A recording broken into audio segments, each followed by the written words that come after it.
Good morning, everybody, and welcome to the Sunshine Coast Regional District Planning and Community Development Committee meeting for Thursday, September 2nd, 2021.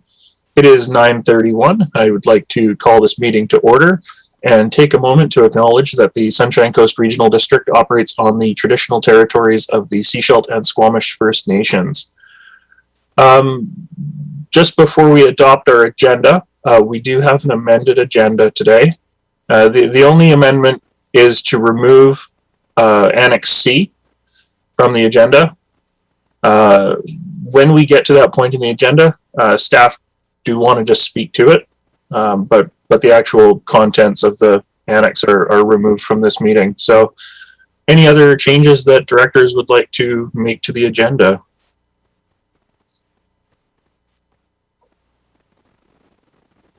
I don't see any hands, so may I have a motion to adopt the amended agenda, please? Moved, seconded, all those in favor? That's carried, thank you very much. We have no presentations and delegations today, and just before we move into our water supply update from GM Rosenboom, I'm going to ask for a motion to receive all reports, minutes, and communications, please. Moved and seconded, all those in favor? All right, that's carried. Thank you very much. GM Rosenboom with a water supply update. Thank you, Chair. I'm going to share my screen, see if it works this time smoothly. There we go. So I'm going to, last week, Friday, I provided that emergency board meeting water supply update, and I'm going to build a little bit on that. It's going to be a little bit shorter than the one that I'm going to provide next week, Thursday, at Infrastructure Services meeting. But still, I think it provides a good insight on where we are right now in terms of water supply.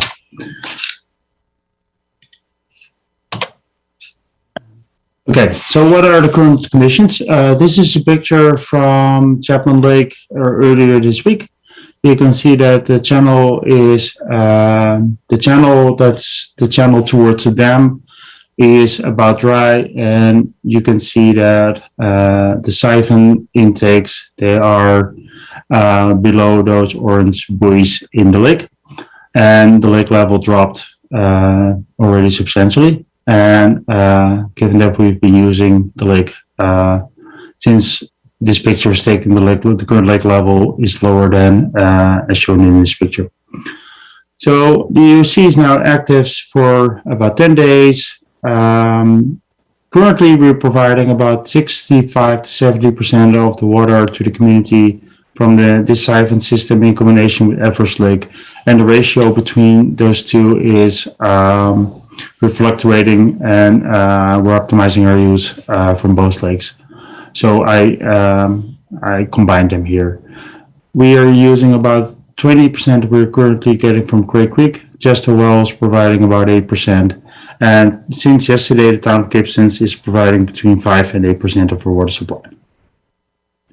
And the variable there is really how much infrastructure can actually provide, how much the use is in that area within our system. So there are some operational considerations there that might determine if it's 5 or 8%. The data temperature this week is really lower than it was several weeks ago, which is favorable in terms of evaporation at the lake, as well as the use and demand here from the community. We received some rain, and more rain is in the forecast, and more about that later in the presentation.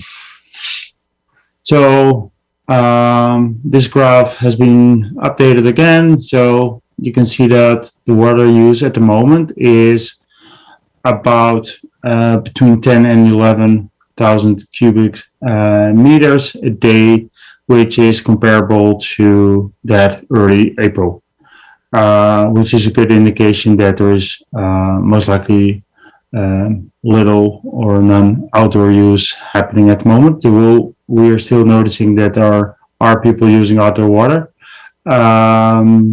but it's not of significance in the total scheme of things. So last week, This is the graph from last Saturday. Last Saturday was 11.6, but for example, Monday it was 10.1. And that's really where so we would like to see it below 11. And so some of the days that's successful, some of the days that's not successful. What is the long-term weather forecast? The 1 month forecast from Environment Canada is presented on the left. It still indicates higher than normal temperatures for our area. And the 3 months forecast is presented on the right, which indicates a 50-60% chance of above normal temperatures for the area. And both predictions were released at 2 days ago, so they're very recent. We worked with Environment Canada to get some more local predictions for our area. And there's a chance that there's some 10 to 30 millimeters of rain in forecast in upcoming week, most likely on Saturday, the majority of that. After that, there's some in the forecast, and but later on, after September 15th, that's currently hard to predict. Normal for September is about 76 millimeters of rain. So at least that amount is not falling in the first 2 weeks of the month, that's for sure. In terms of forecast, we've seen that the watershed, upper watershed above the lake, above Chapman Lake, is recovering quicker than we expected. There's more dew and due to lower temperatures, and the rain did saturate the soil such that there is an increased flow from into Chapman Lake, which is great because that's keeping the lake level higher than we expected it to be. And that resulted in our water supply currently guaranteed at least until October 1st. So 2 weeks ago, when the AOC was activated, we were predicting mid to late September. Last week, I was able to confirm that late September was guaranteed, and now I'm confident to say that it's October 1st. And as indicated, any rain that's going to fall in the upcoming days, week, will extend this further. So a quick update on our emergency measures. Last Friday, we sent out 15 water shutoff notifications to high users with large leaks that were notified many times before that they had a leak and were requested to fix it. The total amount of those 15 leaks is 350 cubes a day, which is very significant. So we've given everybody until early next week to fix their leak, and otherwise the water will be shut off. So I will be able to provide an update there at IC meetings next week. Yesterday, we sent out 338 leak letters based on the readings that we're completing on Monday and Tuesday. So some of these are smaller leaks or new leaks that have emerged. And today, letters will be sent to, that's only for the Chapman system. So today, letters will be sent to Pender and Ekman. And that's estimated to be about 200 letters as well. And yesterday, also 350 letters were sent to residents using more than 1,400 liters a day in August. And that's also based on the meter reads we completed on Monday and Tuesday. And those letters really were reminding people that of the situation we're in, and that an EOC is activated, stage 4 is in place, and really urging them to conserve water. As well, the Seashell Aquatic Center the opening was already delayed, at least in terms of the pools, and it's further delayed due to the water supply situation, and the timeline for reopening is to be confirmed, and more information about that is upcoming. In terms of the Seashell Arena, due to the water supply situation, there's further delay in the installation of ice, and the earliest ice will be available there is after the Thanksgiving long weekend, which is mid-October. And in 2 weeks' time, further decision will be made if the timeline for ice installation is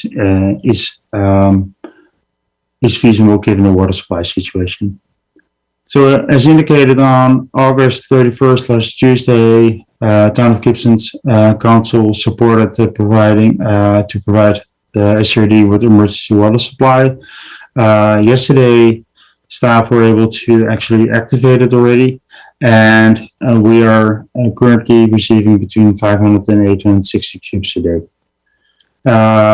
In terms of the Edward system, within just over a week time, we were able to complete 95% design for that such a system, and currently staff are up at Edwards Lake to fill in the last blanks on that design. Environmental and archaeological assessment have been initiated. We've submitted applications to BC Parks, Flynn Road, as well as the Rights and Title Department of the Shetland Nation yesterday in support of the applications, the permits we need to obtain for the siphon system. And we're currently targeting it to be operational on October 1st.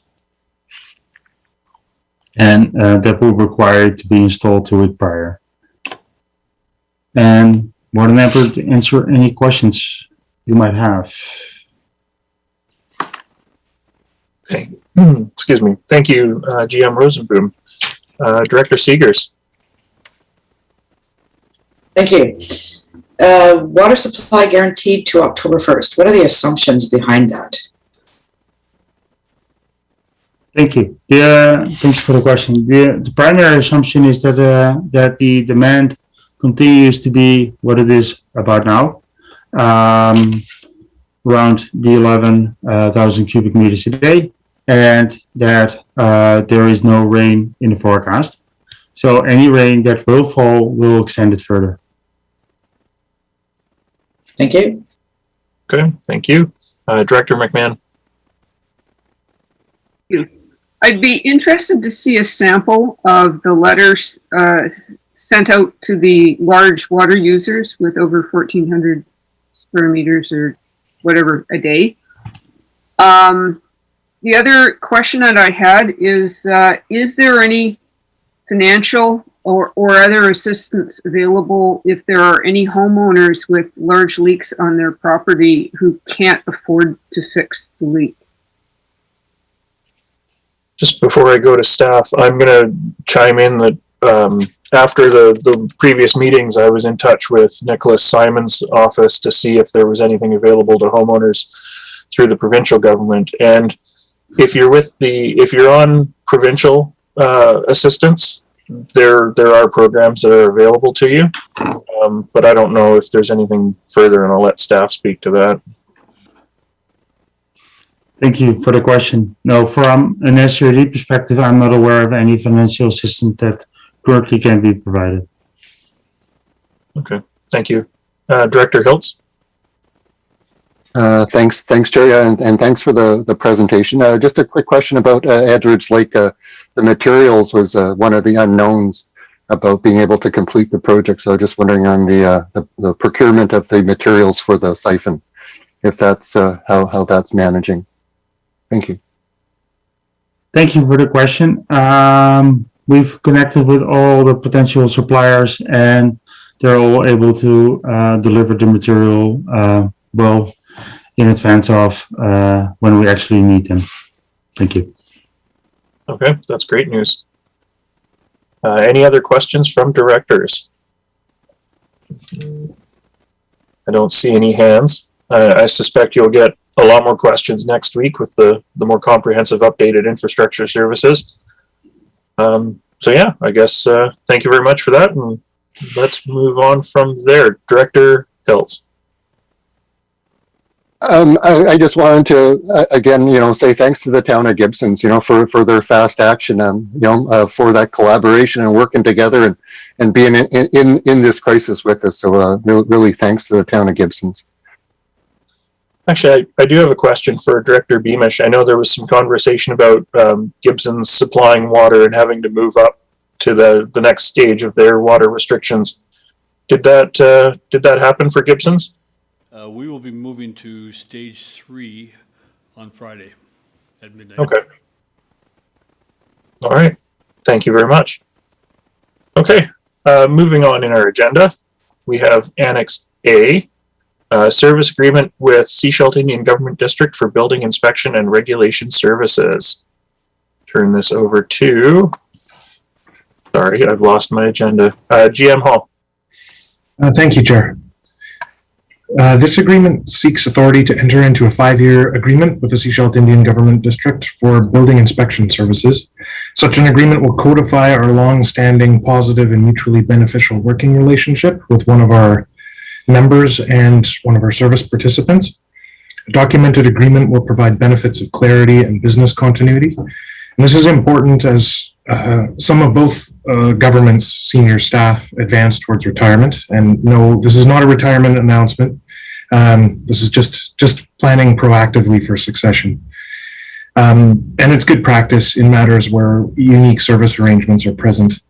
The agreement will not alter our working relationship or service level or customer experience. Staff have worked closely with staff from SIGD on this and understand that the approach is supported by SIGD as well. And so staff are seeking authority to enter into this agreement. Thank you. All right. Thank you very much. Directors, any questions, comments, motions? Director Ties. Yeah, happy to remove the recommendations as stated on page 1. All right. And I see a seconder for that. Thank you very much. Any other comments before I call the question? Director McMahon. No, I'm just happy to see collaboration between our municipal governments and the SCRD. Thank you. For sure. And it was a question that I'd asked during agenda review, was whether this was something new or just, well, what have you. So I'm glad GM Hall spoke to that this was just sort of codifying what's going on now. So with that said, building inspection services, A, B, D, E, F, and SIGD, all those in favor? And that's carried. Thank you very much. So moving on in our agenda to Annex B, Canadian Weather Radar Request for Local Government Concurrence, application 2412466. Turn it over to Mr. Seau.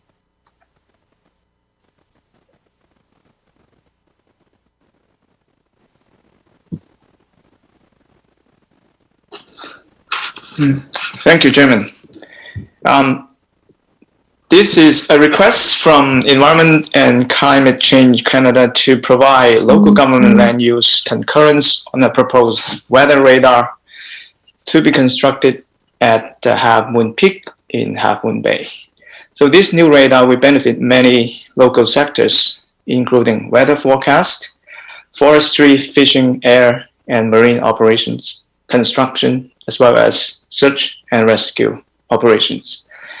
The proposed location is considered to be appropriate as the site is remote from existing settlement areas in the Half Moon Bay, and the facility will have very little impact on these areas. Environment and Climate Change Canada had completed the required public consultation and received no comments. So staff recommend providing local land use concurrence to this proposal as noted in the staff report. Thank you. Okay, thank you very much. Directors, any comments, questions, recommendations? Director Ties. Yeah, I guess I'm just going to ask this question, even though maybe staff doesn't know the answer, but I assume that a radar site is probably going to throw out more radiation than a cell phone tower, but it's all probably directed at the sky. So I'm just wondering, if there's any input that the SDRD can have on that, or any questions we could ask. But I also assume that Health Canada has the jurisdiction over that, just like they do over cell phone towers. So I just wanted to ask the question for posterity's sake. I don't know if anybody has an answer. All right, thank you, Director Ties. Did anybody want to take a stab at answering that, or what have you, staff or otherwise? Mr. Sale? Wow. Thank you, Chair. So I'd like to try to answer this question. So as indicated in the information package by Environment and Climate Change Canada, they have to comply with Health Canada's safety code in regard to radio frequency and any possible harmful effect on humans. So, and certainly we could provide comment to them in order to make sure that they will comply with the safety codes. Thanks. All right, thank you. I don't know that that's strictly necessary, given that that's got to be a thing they do anyways, but continuing on with the speakers list, Director Pratt. I was going to move the recommendations, but I also noticed that Director McMahon is after me, so I don't know if that's what she had her hand up for as well. Well, would you like to move the recommendations and we'll put them on the floor and then... Yep, please. Do I have a seconder for that? I do have a seconder for that. Thank you. Director McMahon? Yes, I just wanted to comment that this seems like another good news story, and if it improves the accuracy of the weather forecasting in our area, that would be brilliant. Because as we know, local conditions vary pretty dramatically between, say, Langdale and Chapman Lakes. So this may be very helpful. Thank you. All right. Thank you. I don't see any further hands up. So I'll call the question. Voting A, B, D, E, and F. All those in favor? And that's carried. Thank you very much. Going to go to Annex C, which is the Sunshine Coast Regional District Zoning Amendment Bylaw 310.192/2020. I know that staff wanted to speak to this. I don't know if that's GM Hall. Looks like it's GM Hall. Yeah.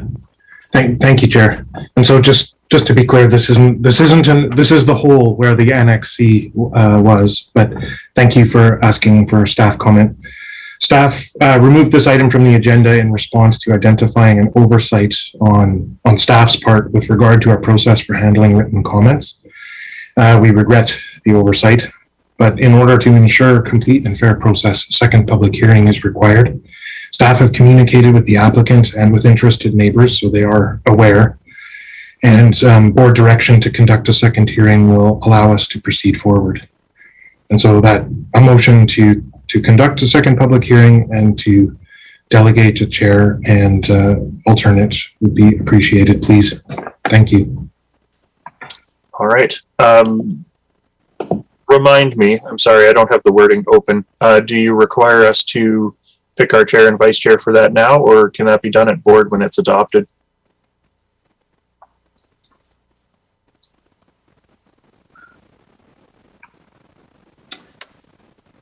I believe that can be accomplished at the time that it is adopted, Chair. At this point, we're just looking for a motion to have a second public hearing on this. Okay. Director Yes, Chair.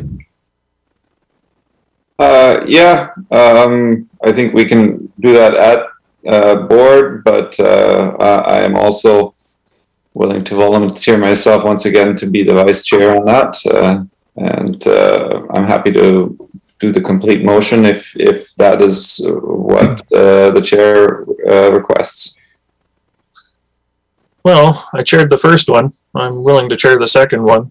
So I suppose, yeah, Director Ties, if you wanted to move that a public hearing to consider Sunshine Coast Regional District Zoning Amendment Bylaw 310.192/2020 be arranged, and further that Director Toth be delegated as chair and Director Ties be delegated as alternate chair to conduct the public hearing.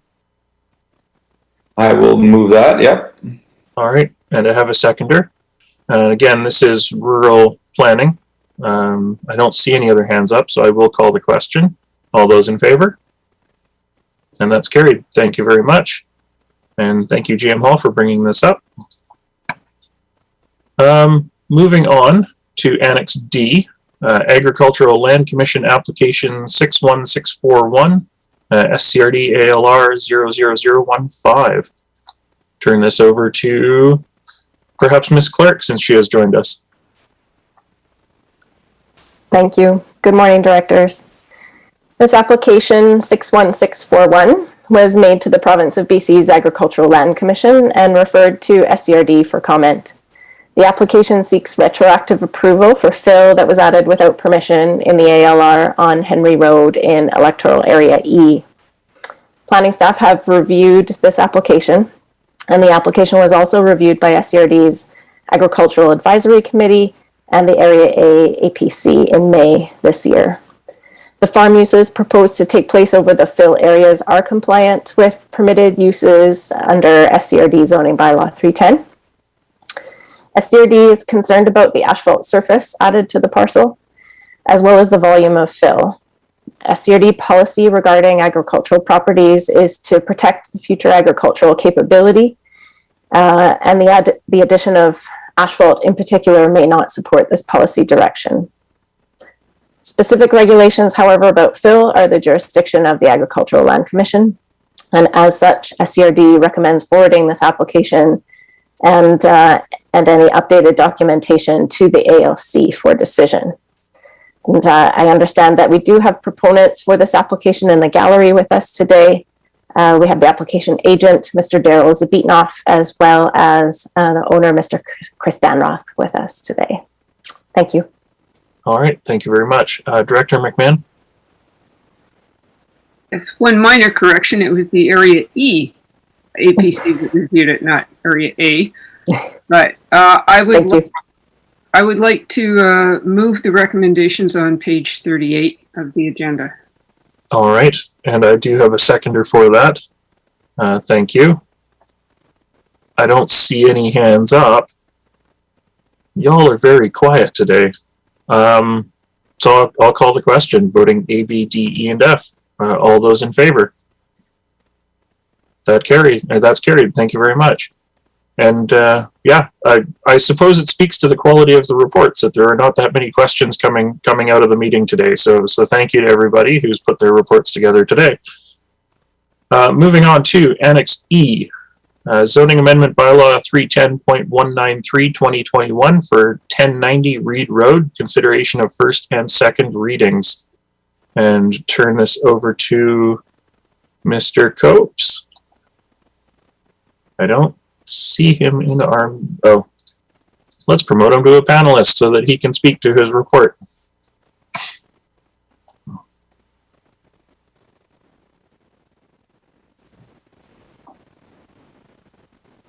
Thank you, Chair. The purpose of this application is to reclassify the subject property located at 1090 Reed Road from Subdivision District F to Subdivision District E1 to facilitate the proposed two-lot subdivision. The proposal was evaluated based on the Elphinstone OCP guidelines and the zoning bylaw 310 policies for the Rural 1 zone. The application was referred to the Elphinstone APC, who are in support of the proposal. Preliminary public consultation has occurred and 2 comments were received. This proposal is in conformance with the OCP and zoning bylaw, and staff recommend first and second readings of the bylaw and the holding of a public hearing. All right, thank you very much. Director McMahon? I am willing to volunteer myself as the vice chair or alternate chair. Is there a volunteer for chairing? Director Pratt, I saw your hand up first. We can rock, paper, scissors for it too if you want, Director Ties. Oh, you go ahead if you want to. Okay. So the recommendation 4 would read, and further that Director Pratt be delegated as the chair and Director McMahon be delegated as the alternate chair for the public hearing. Director McMahon? Yes, I would like to make that motion. All right. And I see a seconder for that. Thank you very much. And that is rural planning. So that's A, B, D, E, and F. I don't see any other hands up, so I will call the question. All those in favor? And that's carried. Thank you very much. Thank you, Mr. Copes. All right, moving on to Annex F. Sarah Ray Hall roof replacement, a request from the Pender Harbor Living Heritage Society. And turn this over to Mr. Adams, who I will also promote. So we'll give him a minute to join us. We're moving through this agenda far too quickly today. I don't think the staff are ready for us. Don't jinx it. At all. Good morning, Mr. Adams. Good morning, and thank you, Mr. Chair. The Pender Harbor Living Heritage Society would like to replace a 30-year-old cedar shingled roof on Sarah Ray Hall with a new metal roof and is seeking approval from the SCRD to move forward with the project. The society operates and maintains the hall under the terms of a sublease agreement with the SCRD as outlined in the report. The hall is an important community asset, and the Pender Harbor Living Heritage Society has and continues to devote considerable resources towards the operation and maintenance of the hall. Staff would like to take this opportunity to thank the Pender Harbor Living Heritage Society for their continued commitment and support to this important community space. So thank you. And staff recommend approving the roof replacement project as outlined in the report and presented in the recommendations. Thank you, Chair. Thank you very much.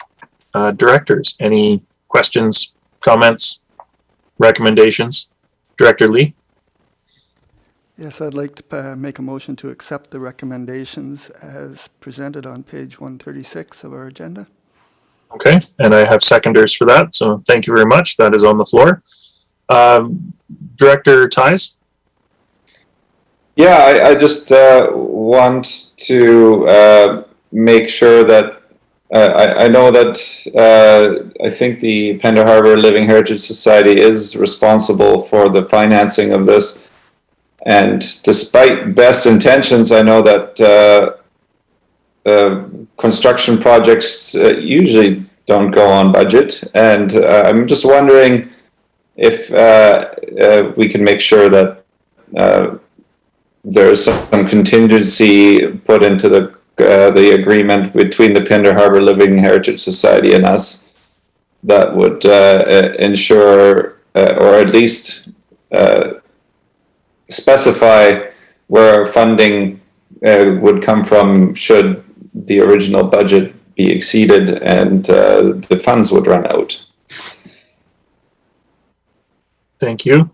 Ms. Gagnon? Yes, thank you, Chair, and thank you for the question. We can certainly put that information and that contingency into the agreement that we will be entering into with the Pender Harbor Heritage Living Society. They're a very organized group and have already sent me a project management outline and a budget outline and are actively pursuing grants. But certainly we can have sort of verification of funding presented as part of the agreement. So thank you for the question. Great, thank you very much. Director Pratt? Just wanted to make a quick comment about what a fantastic relationship this or partnership that this project is between two different levels of government, as well as with a private with a nonprofit organization. And there's been a lot of incredible work that's gone into to keeping Sarah Ray Hall open, and just once again flag that Director Lee actually did go to school here when it was the school. So if you go up for a visit, make sure you check out the report card that's on the wall. Thank you for that. Director McMahon? I will definitely check out that report card. I just wanted to comment that while a metal roof is probably not as historically authentic as purists would like, there's a lot of reasons to go to metal roofs, and it makes sense, and I'm glad to see that the Living Heritage Society is going forward in a sensible manner. Thank you. Thank you. I noticed that at the bottom of page 136 that they specifically looked at metal roof for minimal maintenance, fire resistance, and longevity of the material, and those are the big points for metal roofs. So, having made our way through the speakers list and seeing no further hands up, I will call the question, voting A, B, D, E, and F. All those in favor? And that's carried. Thank you very much. Is there anything from Annex G or H that directors would like to bring up? That is Sunshine Coast Policing and Public Safety Committee meeting minutes of July 15th, 2021, and Agricultural Advisory Committee minutes of July 27th, 2021. Director Beamish. Thank you, Chair. Speaking to the Policing Committee minutes, our council, and with you in concert, has requested a meeting with the minister to discuss the issue of the human trafficking, sexual exploitation and human trafficking issue presented by Kathy Peters. We asked this in the context that in late July, we were informed by Sergeant Newman of the RCMP of having to withdraw resources from youth focus on the coast. And we feel that it's not consistent with effective policing or support for our youth, whereas child exploitation is a real thing, and I think they need to have some avenue of where to go and talk to a policeman. And so we've asked for that meeting, and I believe that meeting has been approved. I have a whole list of meetings approvals that I haven't seen put in one place yet, so that I've asked staff to present those to us. So, but if anybody cares to join us on that meeting, you're welcome to. I believe it's with the Minister of Municipal Affairs, that particular meeting. All right. Excuse me. Thank you, Director Beamish. Yeah, certainly in the last 2 or 3 days, I think all of our meeting confirmations have come through fast and furious from for all levels. Director McMahon. Yeah, I just wanted to raise the question that we were going to have a discussion about the future of several committees, and that would include policing, transportation, and agriculture. So where on our sort of horizon this fall will such a discussion be, or are we waiting to perhaps have some of that discussion at strategic planning? And strategic planning was going to be my suggestion when I saw your question ahead of time there, Director McMahon, but I don't know if CAO McKinley would like to weigh in on that.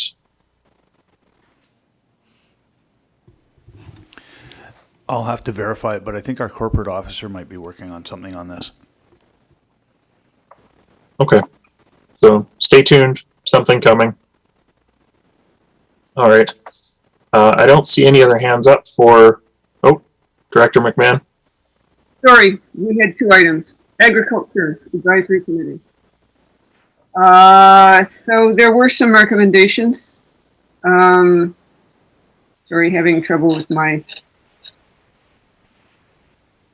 On page 143 of the agenda package? 143. The One Straw Society wrote to the AAC. They are, with funding from the Real Estate Foundation of BC, they are launching a project called Food Systems Snapshot, and they are forming a Food Systems Planning and Action Committee. And their letter said it would include representatives from relevant food and farm organizations, the regional agrologists, and local government representatives.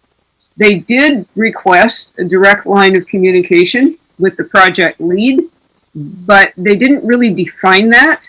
And in a follow-up email yesterday, it's pretty clear that they haven't kind of nailed that down. So I think that there aren't any further actions required on that item, which is recommendation 2 on page 143 at this time.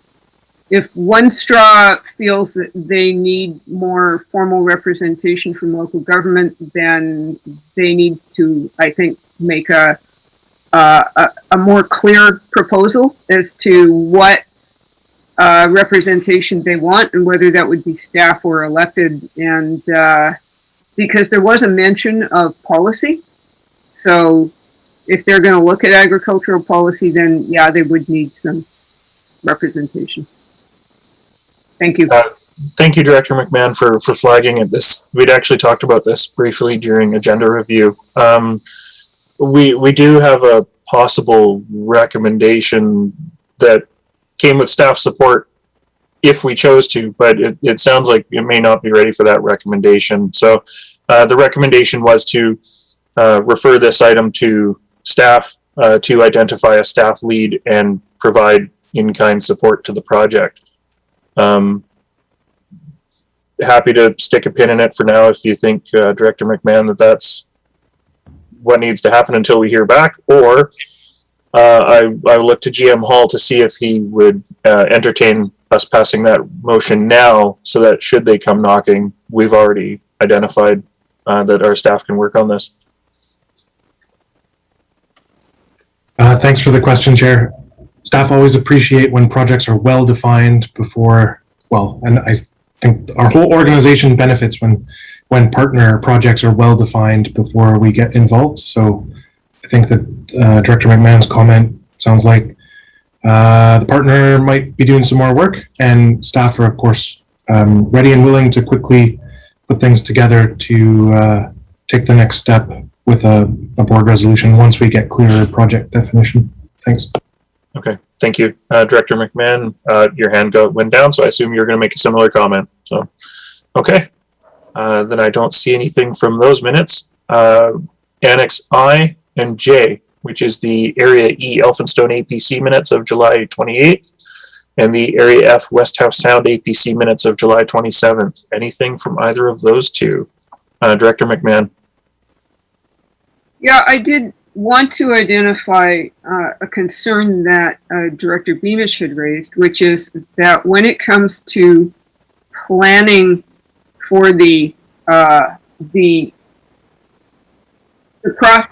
cross jurisdictional in the fringe areas of Gibson's, areas E and F, particularly E, because by my count we have 5 roads that traverse areas E and F. Areas E in the town of Gibson's, not including the highway. And I understand that staff, informally or have a system of talking to each other, but we don't have any kind of a protocol in place for planning in these fringe areas. And I'm wondering if that is something that we should be looking at, some sort of procedure, policy, protocol. This must be fairly common in places like Metro Vancouver, where you have a lot of jurisdictions on boundaries of other jurisdictions. So I'm wondering if we are looking at anything of that sort. Thank you. Who would like to take that question on from staff? GM Hall. Thank you, Chair. I'm not sure this hits the mark or covers the mark, but staff would note that the Local Government Act does require that when official community plans are developed or amended, that adjacent municipalities be consulted.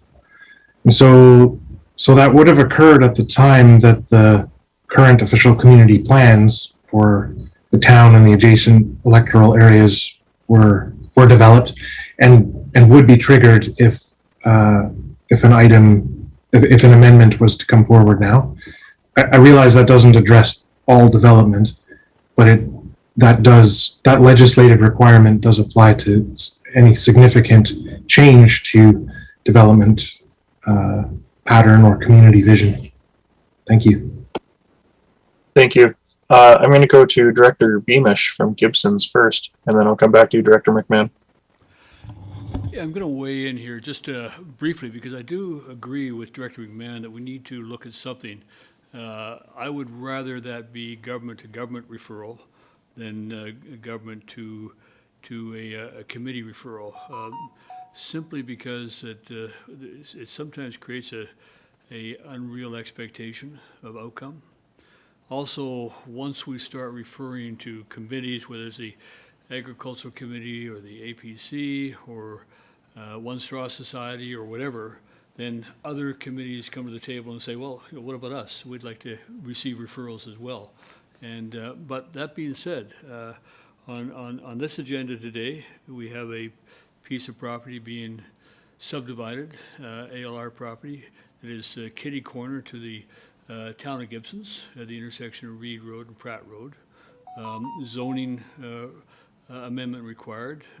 There's no requirement for a referral of that to the town of Gibson's agenda for next Tuesday.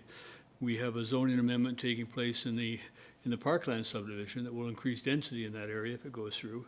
And again, there's no requirement for a referral of that to the regional district. I did mention this a couple of years ago. You'll recall when the cement plant moved up onto the into our aquifer recharge area. Again, there was no referral to the town of Gibson's on a zoning amendment that would put that in that area. And it's not that we or you would necessarily object to, but looking at, for example, Pratt Road, Reed Road, traffic pattern changes, we're going to see a number of additional vehicles entering and leaving the Parkland subdivision if that zoning amendment were approved. That all affects traffic in that particular area. So I think we need to look at some way of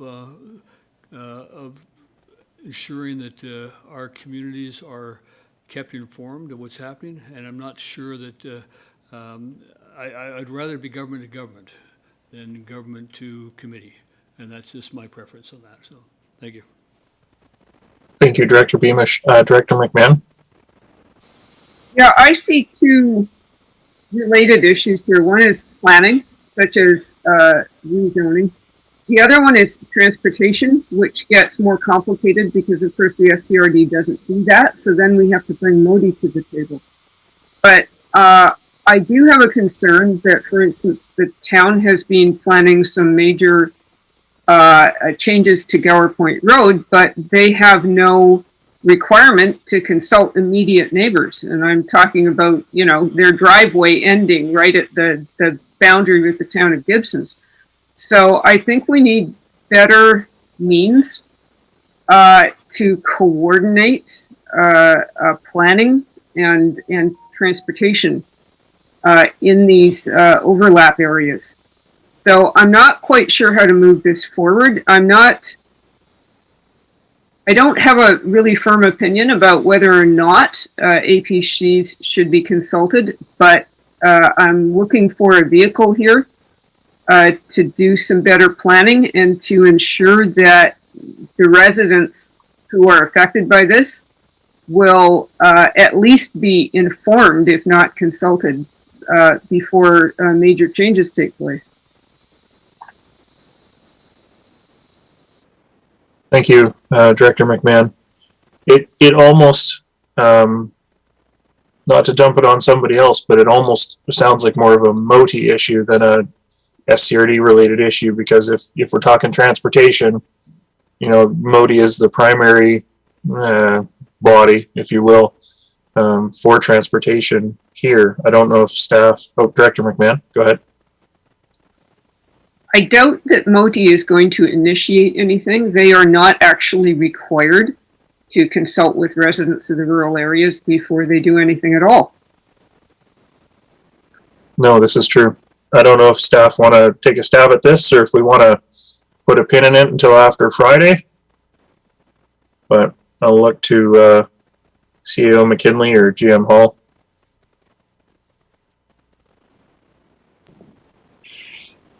Director Seegers.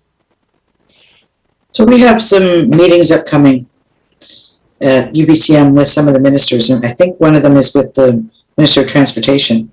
This might be something that we could raise at that meeting to just raise the issue. I mean, it's obviously, I'm thinking the district of Seashell, we're in the same situation, you know, where we abut the SCRD lands. So, I mean, it's throughout the province. It might be something we just raise with them and say that this is something we're grappling with and are looking for some direction. One of our minister meetings also is with municipal affairs about some changes and revitalization of the Local Government Act for regional districts. So it might be an opportunity if we get time as part of that meeting. Director McMahon? I'm just wondering how other jurisdictions deal with this, if there are examples of MOUs or other tools that are used to facilitate joint planning. And as for MOTI, we could meet with the minister all day and not get through our list. This is true. I had seen Manager of Protective Services, Matt Trite, raise his hand, so I don't know if he's got something he wants to say to this. I don't think so, Chair. I think that was a technical glitch. To to the earlier question of how to approach this, staff hear the need. There are mechanisms in terms of plans that are available. I think a little more research on structural mechanisms to support that type of plan would be helpful before we get into recommending a particular approach. So acknowledging that there are a series of meetings coming up around strategic planning, perhaps the item could be referred to that process for now. Thank you. All right. Thank you, GM Hall. I don't see... Oh, Director Seegers. Sorry, so to facilitate that, do you need us to pass anything at this table? Or are you just going to take that forward? I think that's just going to go forward, but CEO McKinley, did you want a resolution to refer anything to strategic planning? I don't think one's required. Thank you. Okay, thank you. Okay. Last call for annexes I and J. Director Hiltz, was there anything from Area F that you wanted to raise or discuss? Go ahead. Thanks, Chair, for the invitation. Just drawing attention to the discussion in the APC about the renaming of the Hellcat dock, and I would say overwhelming support for looking at a non-colonial renaming. So it was quite strong in the discussion. So just wanted to draw that to people's attention as that's where members of the APC would like it to go, and they're looking forward to the result. So and acknowledging that it is an issue. So that's good for me. Okay, thank you very much. Moving on to our communications. We have Annex K and L. Is there anything? My apologies, I forgot to ask this during agenda review. Was there anything we needed to do with Annex K? No, I'm seeing a head shake, so this is for information. Okay, I don't see any hands up. We have no new business. We do have an in-camera session. So I look for a motion that the public be excluded from attendance at the meeting in accordance with Section 90, 1A, F, and I of the Community Charter. Personal information about an identifiable individual who holds or is being considered for a position as an officer, employee, or agent of the municipality, or another position appointed by the municipality. Law enforcement, and the receipt of advice that is subject to solicitor-client privilege, including communications necessary for that purpose. Can I have a motion? Moved and seconded. All those in favor? That's carried. Thank you very much. Just before we look to go in camera, are there any questions from the gallery?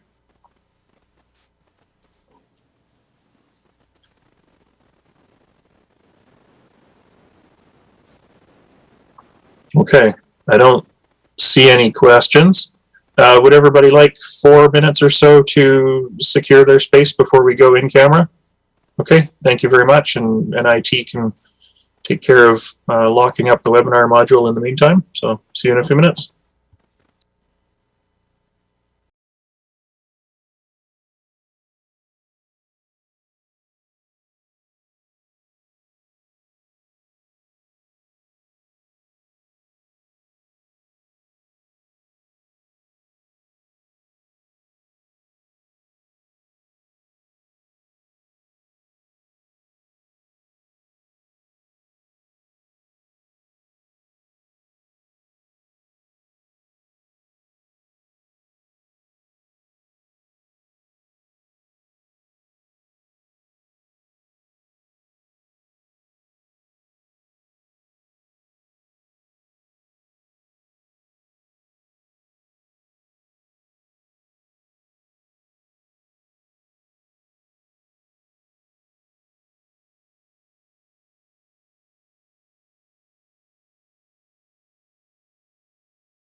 All right, and welcome back to the Planning and Community Development Committee meeting for Thursday, September 2nd, 2021. And if you're still with us, you have joined us, or you are with us for us to adjourn the meeting. So I look for a motion to adjourn. Moved, seconded, all those in favor? And that's carried. Thank you very much. And we'll see you all at the next meeting. So, yeah, so directors just stay on the link and we'll bring Tracy in when she can. Thank you, directors. Wow, I hate to say it, that's got to be like the shortest planning and community development